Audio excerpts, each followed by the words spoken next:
This is WWJ Whipping with Joe. Anyway, this is the drag knob. What I did was I called Robert, and then Robert had the other Okuma, so I asked him to check his unit, and he said that his drag knob was clicking all the way down and clicking all the way on back up. So he took the knob apart, just off the spool, and then he said, oh, the clicking is coming from the knob. So I took this apart. There's two screws to it.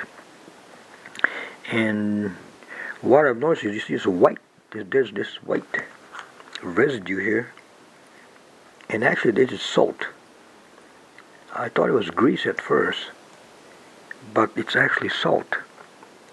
Let's see if I can make this. I don't know if you can help. This might help, but I don't know if you can see this, but this residue of salt here, and this is probably what the problem is, but it's pretty interesting clicker system. But I'm going to clean it, and then I'm going to put some Kel's grease on it.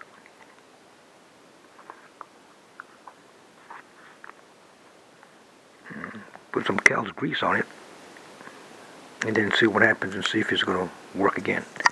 Anyway, but maybe this is the problem here. But I think, well, it's not. Maybe it is a problem. Look like some water got into it, and I'm not sure, but it's supposed to be sealed by the rubber gasket here, but unfortunately not. Anyway, so we're going to clean this portion here, put some Kel's grease, and then reinstall it, and see if that solves the problem. Alright, anyway, a quick video on this, if your Okuma is doing this clicking, has a clicking problem. And again, WWJ Whipping with Joe after 39 hours. Aloha.